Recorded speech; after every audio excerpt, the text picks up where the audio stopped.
नमस्कार दोस्तों, स्वागत है आपका वीरज फैक्ट में। दोस्तों आज तीन बड़ी खबरें आ रही हैं। दो तो हमारे डिफेंस के रिलेटेड है और एक रशिया और यूक्रेन युद्ध के रिलेटेड। चलिए चलते हैं पहली खबर पे। दोस्तों मैं इससे पहले आपको बता दूं, जिन लोगों ने हमारा चैनल सब्सक्राइब नहीं किया है वह प्लीज सब्सक्राइब कर देना, ताकि आपको हर रोज एक वीडियो का नोटिफिकेशन सबसे पहले मिल जाए। चलिए चलते हैं पहली खबर। जो भारत को आत्मनिर्भर बनाने की दृष्टि से अहमदाबाद स्थित रक्षा तकनीक स्टार्टअप ऑप्टिमाइज इलेक्ट्रोटेक अपने हाईटेक लंबी दूरी की अमेजिंग सिस्टम के साथ निगरानी संबंधी चुनौतियों को हल करके देश की सुरक्षा कवर को मजबूत कर रही है। ऑप्टिमाइज दोस्तों मैं बता दूं, ऑप्टिमाइज इलेक्ट्रोटेक आईआईएम कलकत्ता के पूर्व छात्र संदीप शाह का दिमाग की उपज है, जिन्होंने रक्षा के और अंतरिक्ष क्षेत्र के संगठन के साथ बाहरी रूप से काम करते हुए 15 साल दे दिए हैं। कंपनी अपने तकनीकी रूप और उन्नत और बेहतर मेड इन इंडिया प्लेटफॉर्म के साथ भारत की सुरक्षा और देश की रक्षा निर्यात को बढ़ावा देने के लिए रक्षा, अर्धसैनिक बलों, एयर स्पेस और महत्वपूर्ण संपत्तियों तथा अन्य की सेवा करना चाहती है। दोस्तों कंपनी मानती है कि एआई, एज एनालिटिक और उन्नत इलेक्ट्रो ऑप्टिक्स जैसी नई युग की तकनीकों की मदद से निगरानी के लिए हमारे दृष्टिकोण में क्रांति का बदलाव करेगी।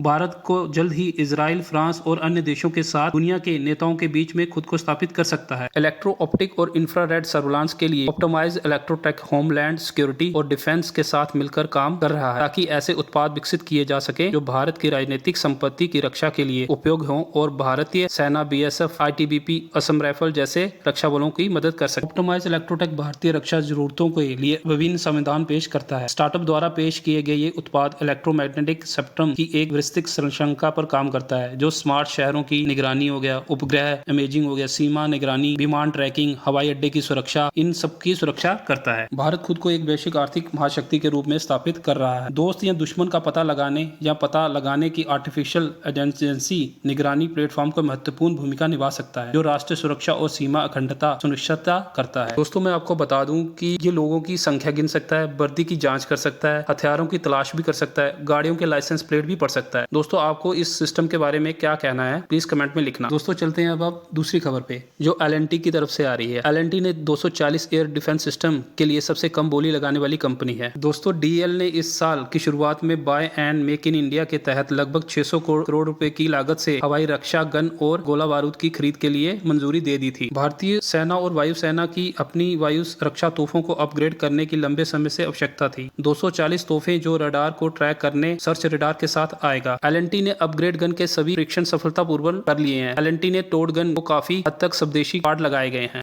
दोस्तों चलते हैं अब अपनी तीसरी खबर पर, जो यूक्रेन और जर्मनी से आ रही है। यूक्रेन को मिला ultra modern air defence system. Germany ने दिया अपना सबसे powerful air defence system IRIS-T-SLM। रूस की ओर से यूक्रेन पर किए गए ताबड़तोड़ हमलों के बाद राष्ट्रपति ने G7 देशों से एयर डिफेंस सिस्टम की मांग की थी। इसके बाद जर्मनी ने अपने 4 में से पहला IRIS-T-SLM ultra modern air defence system Ukraine को भेज दिया है। यूक्रेन के डिफेंस मिनिस्टर ने यह मंगलवार को रात को ट्वीट करके जानकारी दी। दोस्तों मैं आपको इस सिस्टम की कुछ जानकारी दे देता हूँ। जर्मनी का 1.18 हजार करोड़ की लागत से बनाया गया मॉडर्न एयर डिफेंस सिस्टम अब तक सेना में शामिल नहीं किया गया है। साल 2014 में इसका सफल परीक्षण किया गया था। यह डिफेंस सिस्टम 40 किलोमीटर की दूर तक की रेंज का है और ये 19 किलोमीटर तक हवा में मार कर सकता है। इसे विशेष तौर पर बड़ी आबादी के एयरक्राफ्ट, मिसाइल, रॉकेट और ड्रोन अटैक से बचाने के लिए डेवलप किया। दोस्तों मैं आपको बता दूं कि जर्मनी ने इस साल जून में यूक्रेन को एयर डिफेंस सिस्टम सौंपने का वादा किया था। जंग के बीच वादे के बाद भी यूक्रेन को डिफेंस सिस्टम देने में लंबा वक्त लग गया। जर्मनी की आलोचना का सामना करना पड़ रहा था। दरअसल जर्मनी नवंबर तक यूक्रेन को सौंपने वाला था, लेकिन यूक्रेन के शहरों पर रूसी ताबड़तोड़ हमले के बाद इसे इसी महीने यूक्रेन को सौंप दिया गया। दोस्तों आपको ये वीडियो कैसी लगी? अगर आपको वीडियो ये अच्छी लगी तो इसे लाइक और सब्सक्राइब कर देना। जय हिंद।